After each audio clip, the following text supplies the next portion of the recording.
It was a cold October night, and I was hauling a load of furniture across the Midwest. The roads were empty, the kind of empty that makes you feel like you're the last person on Earth. My rig hummed steadily, the headlights cutting through the thick darkness like a knife. I'd been driving for hours, and the only company I had was the occasional crackle of the CB radio. That's when I first heard it, a faint, staticky voice breaking through the silence. "Breaker, breaker." "Anyone out there?" the voice said, low and gravelly. I picked up the mic, more out of boredom than anything else. "This is Big Rig 55. What's your handle?" There was a pause, then the voice came back, slower this time. "Name's Hank. You gotta be careful out here, driver. These roads, they ain't safe after dark." I chuckled, thinking it was just some old-timer trying to spook me. "Yeah, what's out here, Hank? Ghosts?" The silence that followed was deafening. Then, in a voice so cold it made my skin crawl, he said, "Worse." I shook it off and kept driving. But something about that exchange stuck with me. The way he said it, like he wasn't joking, like he knew something I didn't. I tried to push it out of my mind, focusing on the road ahead. That's when I saw her. She was standing on the side of the highway, her figure illuminated by my headlights. A woman in a white dress, her hair long and tangled, waving her arms like she was trying to flag me down. My first instinct was to stop. It's what any decent person would, right? But something about her made my blood run cold. She was too pale, too still, like she wasn't really there. I slowed down, my heart pounding in my chest. As I got closer, I could see her face. Her eyes were hollow, her mouth twisted into a grimace that looked more like a scream than a smile. And then, just as I was about to pass her, she vanished. 1 second she was there, and the next, gone. I slammed on the brakes, my rig skidding to a halt. I sat there, gripping the wheel, trying to make sense of what I'd just seen. Maybe I was more tired than I thought. Maybe my eyes were playing tricks on me. But deep down, I knew better. That woman, she wasn't human. I grabbed the CB mic, my hands shaking. "Hank, you there? This is Big Rig 55. I think I just saw something." Static crackled over the line, and then his voice came through, quieter this time. "Told you, driver. These roads, they're haunted. That woman, she's been out here for years. They say she was killed by a trucker, left to die on the side of the road. Now she waits, trying to hitch a ride that'll never come." I felt a chill run down my spine. "What do I do?" "Keep driving," Hank said. "Don't stop for nothing, and whatever you do, don't let her in." I didn't need to be told twice. I hit the gas, my rig roaring back to life. The road stretched out ahead of me, endless and dark. I kept my eyes glued to the asphalt, trying to shake the image of that woman from my mind. But no matter how fast I drove, I couldn't escape the feeling that I was being watched. About an hour later, I saw the lights of a truck stop up ahead. Relief washed over me. I needed a break, a cup of coffee, anything to clear my head. I pulled into the lot, the neon sign flickering above me. The place was deserted, just a few semis parked in the shadows. I stepped out of my rig, the cold air biting at my skin, and headed inside. The diner was empty except for the cook, a grizzled old man wiping down the counter. I took a seat at the bar, ordering a black coffee. He slid the cup over to me, his eyes narrowing as he studied my face. "You look like you've seen a ghost," he said, his voice rough. I laughed nervously. "Something like that." He leaned in closer, his voice dropping to a whisper. "You ain't the first. Folks around here, they talk about the lady in white. She shows up on the highway, trying to hitch a ride, but if you stop for her, you'll regret it." I felt a knot tighten in my stomach. "What happens if you stop?" He didn't answer, just shook his head and walked away. I sipped my coffee, trying to steady my nerves. But the more I sat there, the more I felt like I was being watched. I glanced out the window. My heart skipping a beat. There, standing at the edge of the parking lot, was the woman in white. Her eyes locked onto mine, and I felt a wave of dread wash over me. She started walking toward the diner, her movements slow and deliberate. I jumped up from my seat, nearly knocking over my coffee. The cook looked at me, his face pale. "You need to leave. Now," he said, his voice trembling. I didn't argue. I bolted out the door, running for my rig. As I climbed into the cab, I glanced back. She was standing just a few feet away, her face twisted in that same horrible grin. I turned the key, the engine roaring to life, and slammed the gear shift into drive. I peeled out of the parking lot, my heart racing. I drove for hours, not daring to stop. The sun was starting to rise, the first light of dawn breaking over the horizon. I thought I was safe. But then I heard it, a soft, whispering voice coming from the back of my trailer. "Thank you for the ride," it said.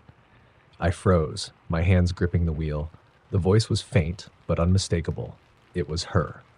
I glanced in the rearview mirror, and there she was, sitting in the back of my trailer, her hollow eyes staring straight at me. I don't remember much after that. I must have blacked out, because the next thing I knew, I was parked on the side of the road, the sun high in the sky. My trailer was empty, but the feeling of her presence lingered. I never saw her again, but I still hear her voice sometimes, late at night, when the roads are empty and the world is quiet. So, if you're ever driving down a lonely highway and you see a woman in white standing on the side of the road, keep driving. Don't stop. And whatever you do, don't let her in. Story number 2. It was a late summer evening, and I was driving home after visiting my grandparents in the countryside. The sun had just dipped below the horizon, leaving the sky a deep shade of purple. I was on a back road, the kind that cuts through dense woods and stretches for miles without a single streetlight. My car's headlights were the only thing keeping the darkness at bay. I had my windows rolled down, the warm breeze carrying the scent of pine and damp earth. It should have been peaceful, but something about that road made my skin crawl. I'd been driving for about 20 minutes when I noticed the fog. It rolled in suddenly, thick and heavy like a blanket smothering the road. I slowed down, squinting through the haze. That's when I saw the figure. It was standing in the middle of the road, just ahead of me. I slammed on the brakes, my tires screeching against the asphalt. My heart was pounding as I came to a stop, the car idling just a few feet away from the figure. It was a man, or at least it looked like one. He was tall and thin, his clothes ragged and hanging off his frame like he hadn't eaten in weeks. His face was pale, almost gray, and his eyes, they were black. Not just dark, but completely black, like two voids staring right through me. He didn't move, didn't speak. He just stood there, his head tilted slightly to the side, as if he was studying me. I honked the horn, hoping he'd get out of the way. But he didn't flinch. He just kept staring, his expression blank. I felt a chill run down my spine. Something about him wasn't right. I rolled up my windows and locked the doors, my hands trembling on the wheel. I thought about reversing, but the road was too narrow, and the fog was too thick. I couldn't see more than a few feet behind me. "Hey!" I shouted through the glass. "You need to move." He didn't respond. Instead, he took a step forward, his movements slow and deliberate. Then another step, and another. I gripped the wheel tighter, my knuckles turning white. He was getting closer, his black eyes never leaving mine. I could see his face more clearly now. His skin was cracked and dry like old parchment, and his lips were pulled back in a grotesque smile, revealing yellowed, broken teeth. I hit the gas, swerving around him. My car lurched forward, the tires skidding on the wet pavement. I glanced in the rearview mirror, expecting to see him standing there, but he was gone. The road behind me was empty, swallowed by the fog. I let out a shaky breath, trying to calm my racing heart. Maybe I'd imagined it. Maybe the fog was playing tricks on me. But then I heard it, a faint tapping on the roof of my car. At first, I thought it was just a tree branch or something caught in the wind. But the tapping grew louder, more insistent. It was coming from directly above me. I looked up, my stomach twisting into knots. The roof of my car was denting inward as if something heavy was pressing down on it. The tapping turned into a pounding, the sound echoing through the car. I slammed on the brakes again, the car skidding to a stop. The pounding stopped too, and for a moment, there was silence. Then, slowly, I heard something scraping against the roof like nails dragging across the metal. I sat there, frozen in fear, as the scraping moved from the roof to the side of the car. I turned my head, my breath catching in my throat. He was there, his face pressed against the window, his black eyes staring into mine. His mouth was stretched into that same horrible smile, but his cracked lips moving as if he was whispering something. I couldn't hear him, but I could feel it, a cold, creeping sensation that seeped into my bones. I hit the gas again, the car lurching forward. He disappeared from the window, but I could still feel his presence, like a shadow clinging to the edges of my mind. I drove faster, the fog swirling around me. The road seemed endless, the trees closing in on either side. I kept glancing in the rearview mirror, half expecting to see him chasing after me. But there was nothing, just the empty road and the suffocating fog. I thought I was safe, that I'd left him behind. But then I heard it. A voice, soft and raspy, coming from the back seat. "You can't escape me," I screamed, my hands slipping on the wheel. The car swerved, the tires screeching as I fought to regain control. I glanced in the rearview mirror again, and there he was, sitting in the back seat, his black eyes gleaming in the darkness. His smile widened, his cracked lips parting to reveal a mouthful of jagged teeth. "You shouldn't have stopped," he said, his voice like nails on a chalkboard. I slammed on the brakes, the car skidding to a stop. I threw open the door and stumbled out, my legs trembling beneath me. I ran, the fog swallowing me whole. I could hear him behind me, his footsteps echoing in the darkness. I didn't look back. I just ran, my heart pounding in my chest. The trees seemed to close in around me, their branches clawing at my skin. I didn't know where I was going, but I knew I had to get away. I don't know how long I ran, but eventually I stumbled out of the woods and onto a main road. A passing car stopped, the driver asking if I was okay. I couldn't speak, couldn't explain what had happened. I just nodded, my body shaking uncontrollably. They drove me to the nearest town where I called for help. The police searched the area, but they didn't find anything. No man, no car, nothing. I never went back to that road. I sold my car and moved to the city, where the streets are always lit and the shadows can't reach me. But sometimes late at night, I hear his voice, whispering in the back of my mind. "You can't escape me." And I know deep down that he's still out there waiting for me to make one wrong turn. Story number 3. It was the summer of 1998, and I was working as a night security guard at an old, abandoned factory on the outskirts of town. The place had been shut down for years, but the company still paid to have it watched. I didn't mind the job. It was quiet, and the pay was decent. Most nights, I just sit in the guard booth, listening to the radio and reading old magazines. But that all changed one night in late July. The factory was a massive, crumbling structure, its windows boarded up and its walls covered in graffiti. The parking lot was overgrown with weeds, and the chain-link fence surrounding the property was rusted and sagging. It was the kind of place that looked like it belonged in a horror movie. But I wasn't scared. Not at first. That night started like any other. I arrived at 10 p.m., signed in, and did my usual patrol around the perimeter. Everything seemed normal. The air was warm and still, the only sound the chirping of crickets. I finished my rounds and settled into the guard booth, flipping through a magazine. Around midnight, the radio crackled to life. "Unit 12, this is dispatch. Do you copy?" I picked up the handset. "This is Unit 12. Go ahead. We're getting reports of a possible trespasser on the property. Can you check it out?" I sighed. It was probably just some kids messing around. "Copy that. I'll take a look." I grabbed my flashlight and stepped out of the booth, the beam of light cutting through the darkness. The factory loomed ahead of me, its shadow stretching across the parking lot. I walked toward the main entrance, my footsteps echoing in the silence. The door was slightly ajar, which was strange. I always made sure it was locked. I pushed it open, the hinges creaking loudly. The inside of the factory was pitch black, the air thick with dust and the smell of decay. I swept my flashlight across the room, the beam illuminating rusted machinery and broken conveyor belts. Everything seemed normal, but I couldn't shake the feeling that I wasn't alone. "Hello?" I called out, my voice echoing through the empty space. "Anyone here?"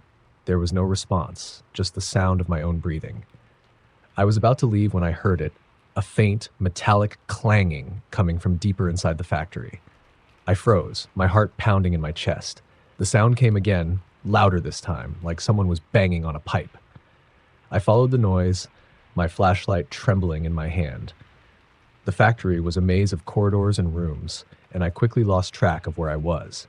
The clanging grew louder, more frantic, until I finally reached its source, a large, empty room in the heart of the building.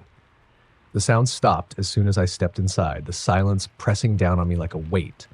I swept the room with my flashlight, but there was nothing there, just empty space and more rusted machinery. I was about to leave when I noticed something on the floor, a set of footprints, fresh and wet, leading toward the far wall. My stomach turned. I hadn't seen anyone come in, and the floor had been dry when I arrived. I followed the footprints, my heart racing. They led to a door I hadn't noticed before, partially hidden behind a stack of crates. The door was slightly open, a faint light spilling out from the crack. I pushed it open, my breath catching in my throat.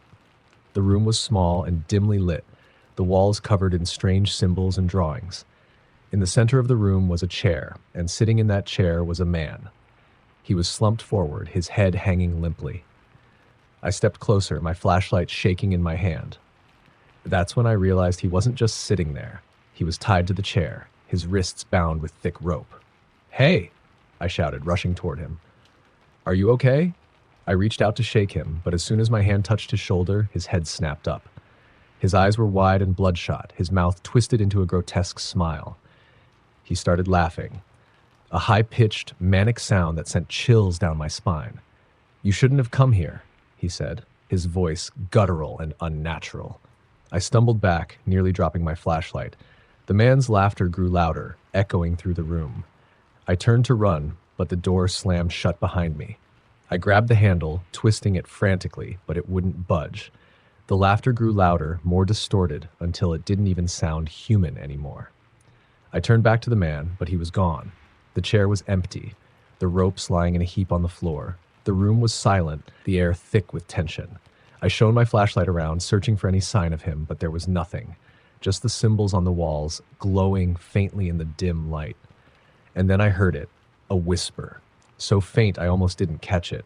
It was coming from behind me. I turned slowly, my heart pounding in my chest. The man was standing there, his face inches from mine. His eyes were completely black, his smile stretching impossibly wide. "You're mine now?"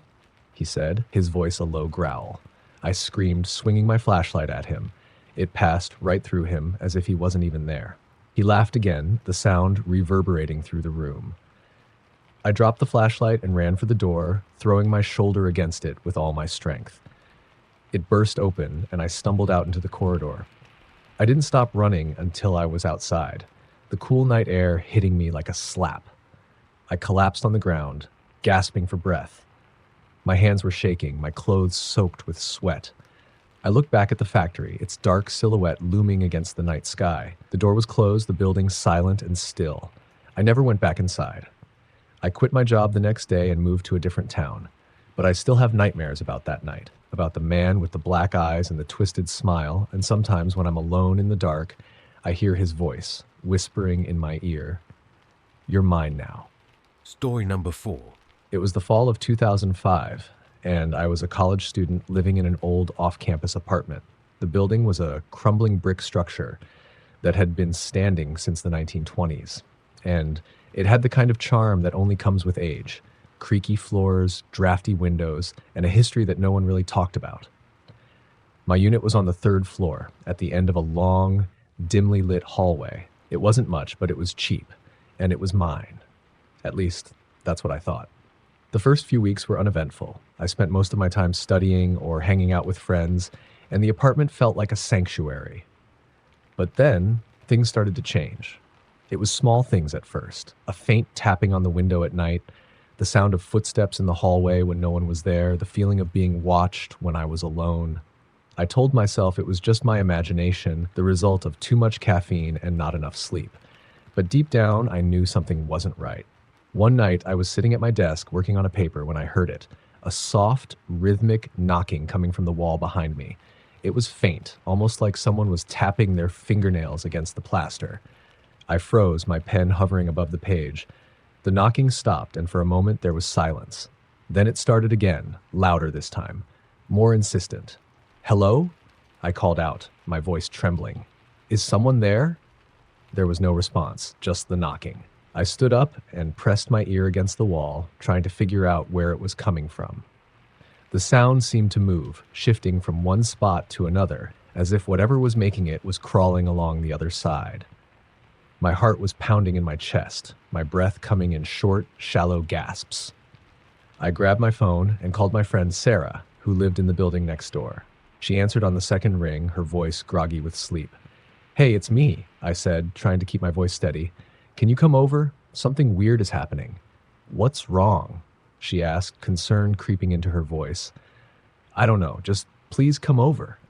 She arrived a few minutes later, her hair tousled and her eyes still heavy with sleep. I told her about the knocking, and she listened patiently, though I could tell she was skeptical. "It's probably just the pipes," she said, shrugging.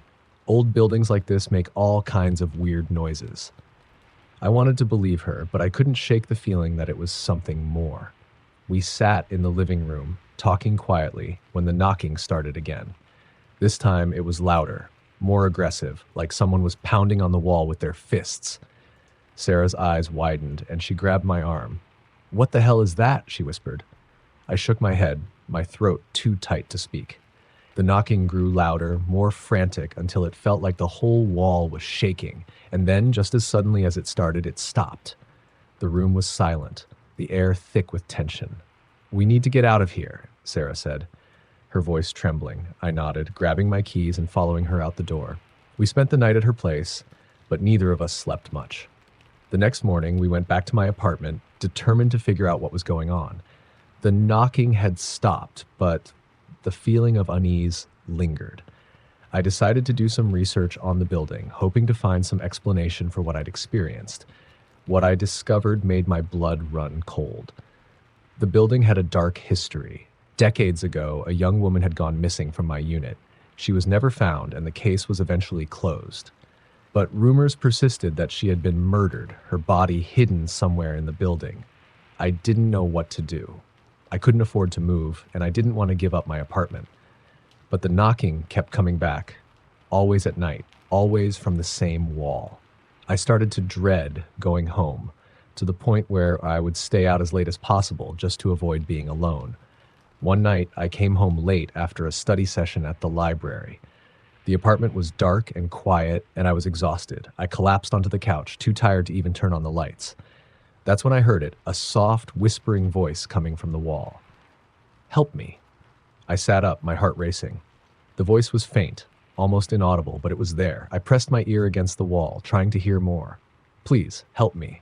The voice was desperate, pleading. It sounded like a young woman, her words choked with tears. I felt a chill run down my spine, and my hands trembling as I pulled away from the wall. "Who are you?" I whispered, my voice barely audible. There was no response, just the sound of faint sobbing. I didn't know what to do. I felt like I was losing my mind, like the walls were closing in on me. I grabbed my phone and called Sarah, but she didn't answer. I was alone, with no one to turn to. The next day, I decided to take matters into my own hands. I borrowed a hammer from the maintenance closet and started chipping away at the wall. The plaster crumbled easily, revealing the wooden slats beneath. I worked for hours, my hands raw and blistered, until I finally broke through. What I found inside made my blood run cold. There, hidden behind the wall, was a small, cramped space, and in that space was a skeleton, its bones yellowed with age. It was curled up in a fetal position, its hands clutching a faded photograph. I picked it up, my hands shaking, and saw the face of a young woman, her eyes wide with fear. I called the police, and they arrived within minutes. They took the skeleton away, along with the photograph, and launched an investigation. It didn't take long for them to confirm what I already knew. The remains belonged to the woman who had gone missing all those years ago. I moved out of the apartment that same week, unable to shake the feeling of dread that had settled over me. The building was eventually condemned, and the case was reopened, though no one was ever charged. But I still think about her, about the voice I heard that night. And sometimes when I'm alone in the dark, I hear it again, faint and desperate. "Help me." Story number 5. It was the summer of 2012, and I was working as a camp counselor at a remote summer camp deep in the woods of northern Maine. The camp was one of those old-fashioned places where kids spent their days hiking, swimming, and sitting around campfires. It was idyllic, the kind of place that felt like it belonged in a storybook. But that all changed one night in late July. The camp was surrounded by dense forest, the kind of woods that seemed to go on forever. The nearest town was a good 20 miles away, and cell service was non-existent. We were completely cut off from the outside world, which was part of the charm, or so I thought. The trouble started on a hot, humid night. The campers were all in their cabins, and the other counselors and I were sitting around the fire, sharing stories and roasting marshmallows. The air was thick with the scent of pine and wood smoke, and the forest was alive with the sounds of crickets and frogs. It should have been peaceful, but something felt off. I couldn't put my finger on it, but the woods seemed different. Quieter somehow. That's when we heard it. a low, guttural growl coming from the trees. It was deep and resonant, the kind of sound that makes your chest vibrate. We all froze, our marshmallows forgotten on the ends of our sticks. "What the hell was that?" One of the counselors, Jake, asked, his voice barely above a whisper. "Probably just a bear," another counselor, Emily, said, though she didn't sound convinced. The growl came again, closer this time. It was followed by the sound of something moving through the underbrush, something big. We all stood up, our eyes scanning the tree line. The firelight only reached so far, and beyond that, the forest was a wall of impenetrable darkness. "We should get the kids inside," I said, my voice trembling. The others nodded, and we quickly extinguished the fire and herded the campers into their cabins. We told them it was just a precaution, that there might be a bear in the area. But the truth was, none of us knew what was out there. That night, I lay in my bunk, listening to the sounds of the forest. The growling had stopped, but the silence was almost worse. It felt heavy, oppressive, like the woods were holding their breath. I must have drifted off at some point, because the next thing I knew, I was jolted awake by a blood-curdling scream. I sat up, my heart pounding in my chest. The scream had come from outside, somewhere near the edge of the camp. I grabbed my flashlight and ran out of the cabin, the other counselors close behind me. We followed the sound, our beams of light cutting through the darkness. We found one of the campers, a boy named Tommy, standing at the edge of the woods. He was shaking, his face pale and his eyes wide with terror. "What happened?" I asked, kneeling down in front of him. "I saw something," he stammered, his voice barely above a whisper. "In the trees. It was huge, and it had red eyes." I felt a chill run down my spine. "What did it look like?" Tommy shook his head, tears streaming down his face. "I don't know. It was too dark, but it was watching me, and then it growled." We took Tommy back to his cabin and stayed with him until he fell asleep. The other counselors and I spent the rest of the night sitting by the fire, trying to make sense of what had happened. None of us had seen anything, but we all felt it, the sense that something was out there, watching us. The next day, we searched the area where Tommy had seen the creature. We didn't find anything, but the ground was disturbed, as if something large had been moving through the underbrush. There were also strange marks on the trees, deep gouges that looked like they'd been made by claws. We decided not to tell the campers what we'd found, but the incident left us all on edge. The growling continued every night, always just beyond the edge of the camp. We started taking turns keeping watch, but no one ever saw anything. It was like whatever was out there was toying with us, just out of sight but always present. One night, it was my turn to keep watch. I was sitting by the fire, my flashlight in one hand and a can of bear spray in the other. The woods were quiet, the only sound the crackling of the fire. But then, I heard it, a soft, rhythmic tapping, like someone was knocking on wood. I stood up, my heart racing. The tapping was coming from the trees, just beyond the firelight. I shone my flashlight in that direction, but there was nothing there. The tapping stopped, and for a moment, there was silence. Then it started again, closer this time. "Hello?" I called out, my voice trembling. "Is someone there?" There was no response, just the tapping. It was moving, shifting from one tree to another as if whatever was making it was circling the camp. I felt a cold sweat break out on my forehead, my hands gripping the flashlight and bear spray tightly. And then I saw it. Just for a moment, in the beam of my flashlight, a pair of red eyes, glowing in the darkness. They were high off the ground, much higher than any animal's eyes should be. I froze, my breath catching in my throat. The eyes blinked, and then they were gone. I didn't sleep that night. I stayed by the fire, my eyes glued to the tree line. The tapping continued off and on, but I didn't see the eyes again. When the sun finally rose, I felt a small measure of relief, but I knew it wasn't over. The next few days were a blur. The growling and tapping continued every night, and more campers reported seeing the creature. Some described it as a massive, shadowy figure with red eyes. Others said it looked like a man, but twisted and wrong, with elongated limbs and claws. We tried to keep the campers calm, but it was getting harder. The tension was palpable, and everyone was on edge. We considered calling for help, but with no cell service and the nearest town so far away, there wasn't much we could do. One night, the creature finally showed itself. It was during a thunderstorm, the rain coming down in sheets and the sky lit up by flashes of lightning. We were all in the main lodge, trying to ride out the storm when we heard it, A deafening roar, louder than any thunderclap. The windows rattled, and the walls seemed to shake. We all rushed to the windows, and there it was, standing in the middle of the camp. It was massive, at least 8 feet tall, with long, spindly limbs and a hunched back. Its skin was black and slick like it was made of oil, and its eyes glowed a deep blood red. It let out another roar, and the sound was like nothing I'd ever heard, a mix of a bear's growl and a human scream. We locked the doors and windows, but it didn't matter. The creature was gone as quickly as it had appeared, vanishing into the storm. But we all knew it was still out there, waiting. The next morning, we made the decision to evacuate the camp. It wasn't easy. We had to hike through the woods to the nearest road where we were able to flag down a passing truck. The driver took us to town, and from there we called for help. The camp was shut down and the area was searched, but no trace of the creature was ever found. Some people said it was a bear, or a mountain lion, or even a hoax. But I know what I saw, and so do the others who were there. I still have nightmares about that summer, about the creature with the red eyes. And sometimes when I'm alone in the dark, I hear that tapping, soft and rhythmic, like it's calling to me. Story number 6. It was the winter of 2010, and I was working as a caretaker for an old, secluded mansion in the mountains of Colorado. The house belonged to a wealthy family who only used it as a vacation home, so most of the year it sat empty. My job was to keep the place in good condition, shoveling snow, checking the pipes, and making sure no one broke in. It was a lonely job, but I didn't mind. I liked the quiet, the solitude. At least, I did at first. The mansion was a sprawling, Gothic structure with towering spires and intricate woodwork.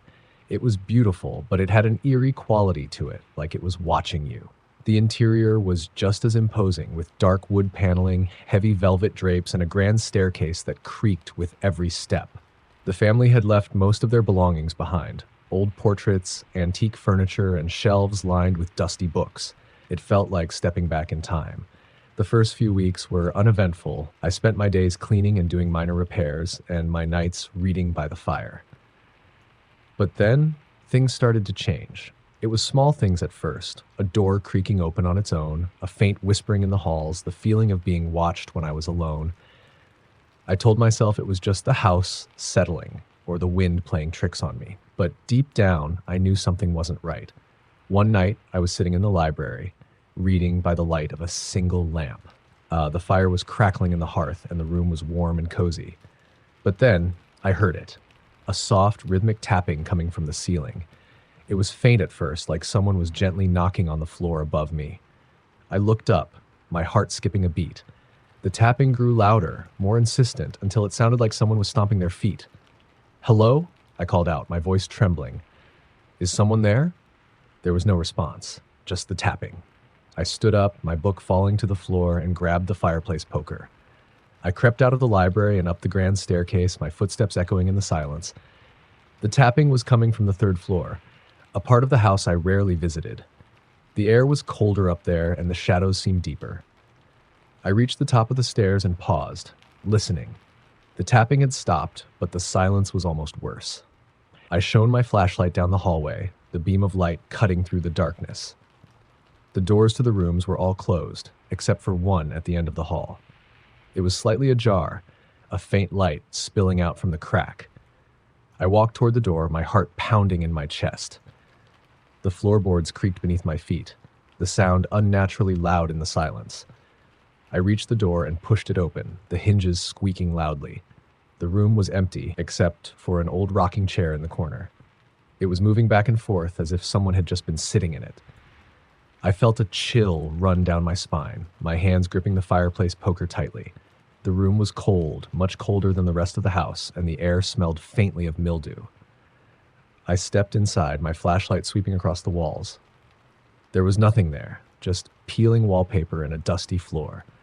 But then I noticed something on the wall, a series of scratches, deep and jagged, forming words. "Get out!" I stumbled back, my breath coming in short, shallow gasps. The rocking chair stopped moving, and the room was silent. I turned and ran, my footsteps echoing down the hallway.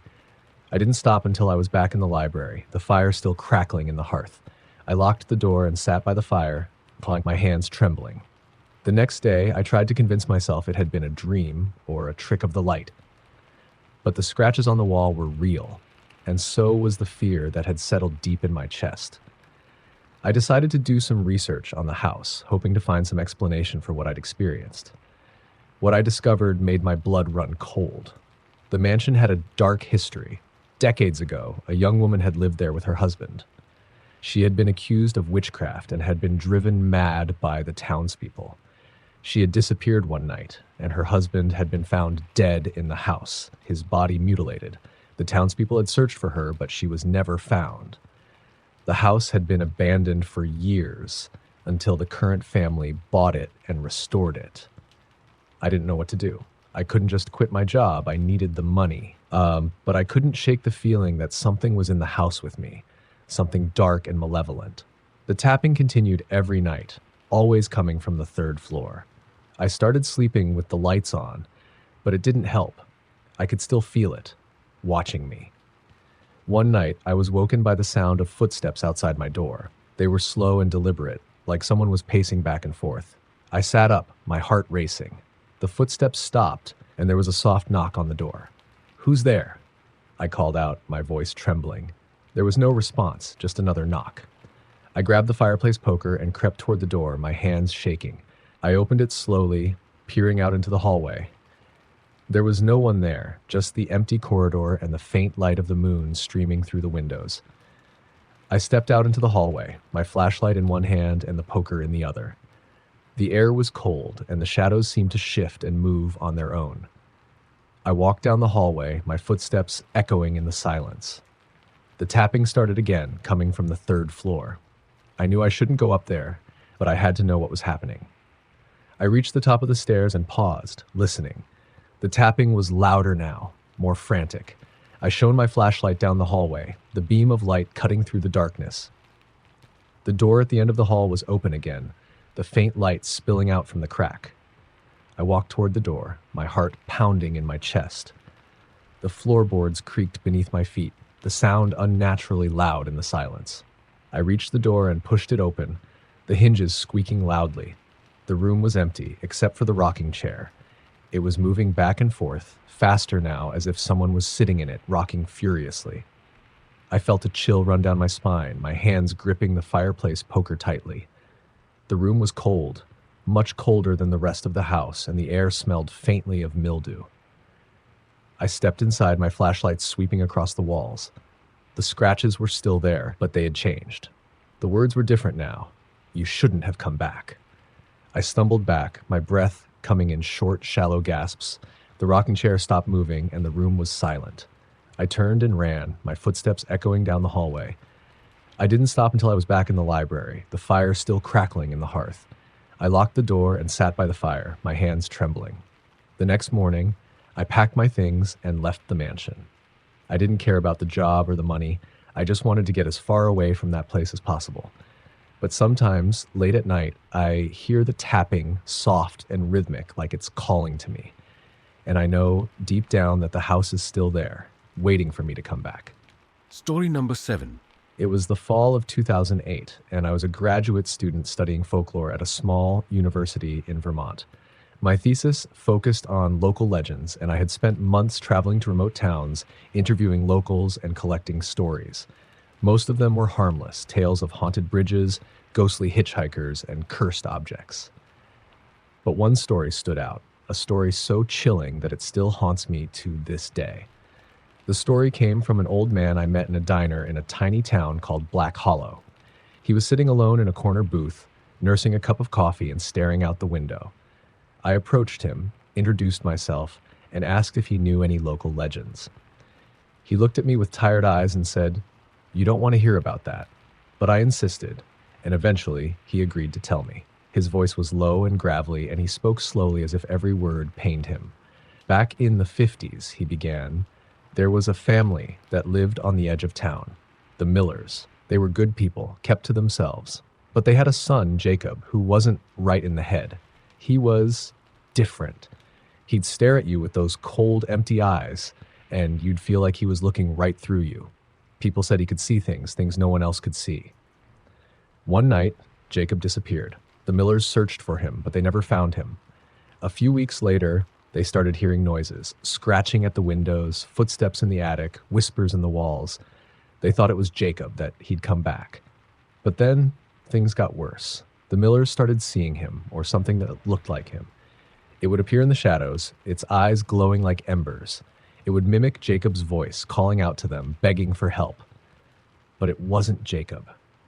It was something else, something that had taken his form.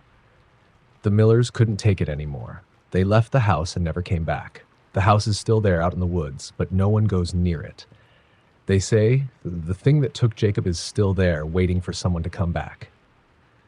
I was fascinated by the story and asked the old man for directions to the house. He hesitated, then scribbled something on a napkin and handed it to me. "You don't want to go there?" he said again. But I was determined. I had to see the house for myself. The next day, I drove out to the edge of town, following the directions the old man had given me. The road was narrow and overgrown, the trees pressing in on either side. After about an hour, I reached a clearing, and there it was, the Miller house. It was a 2-story farmhouse, its paint peeling and its windows shattered. The roof was sagging, and the porch was littered with broken furniture and debris. The air was thick with the scent of decay, and the woods were eerily silent. I grabbed my camera and notebook and stepped out of the car, my heart pounding in my chest. I walked up to the house, the floorboards creaking beneath my feet. The front door was hanging off its hinges, and I pushed it open, the hinges squeaking loudly. The interior was dark and musty, the air thick with dust. The walls were covered in graffiti, and the floor was littered with broken glass and debris. I started exploring, taking notes and photographs. The house was filled with remnants of the Miller family, old furniture, faded photographs, and children's toys. It was like stepping back in time, but there was something off about the place. The air was too still, the silence too heavy. I was in the kitchen when I heard it, a soft, rhythmic tapping coming from upstairs. It was faint at first, like someone was gently knocking on the floor. I froze, my heart skipping a beat. The tapping grew louder, more insistent, until it sounded like someone was stomping their feet. "Hello?" I called out, my voice trembling. "Is someone there?" There was no response, just the tapping. I grabbed my flashlight and crept up the stairs, my footsteps echoing in the silence. The tapping was coming from a room at the end of the hallway. The door was slightly ajar, and a faint light was spilling out from the crack. I pushed the door open, the hinges squeaking loudly. The room was empty, except for an old rocking chair in the corner. It was moving back and forth, as if someone had just been sitting in it. I felt a chill run down my spine, my hands gripping the flashlight tightly. The room was cold, much colder than the rest of the house, and the air smelled faintly of mildew. I stepped inside, my flashlight sweeping across the walls. There was nothing there, just peeling wallpaper and a dusty floor. But then I noticed something on the wall, a series of scratches, deep and jagged, forming words. "Get out!" I stumbled back, my breath coming in short, shallow gasps. The rocking chair stopped moving, and the room was silent. I turned and ran, my footsteps echoing down the hallway. I didn't stop until I was back in my car, the engine roaring to life. I drove back to town, my hands trembling on the wheel. I didn't know what I had seen, but I knew I couldn't go back to that house. I spent the next few days transcribing my notes and developing the photographs. But when I looked at the pictures, I felt a chill run down my spine. In every photo, there was a shadowy figure standing in the background, its eyes glowing like embers. It was in the kitchen, the hallway, the bedroom, always just out of focus, but always there. I tried to convince myself it was a trick of the light, but deep down, I knew better. I never finished my thesis. I dropped out of the program and moved to a different state. But sometimes, late at night, I hear the tapping, soft and rhythmic like it's calling to me. And I know deep down that the thing in the Miller house is still there, waiting for someone to come back.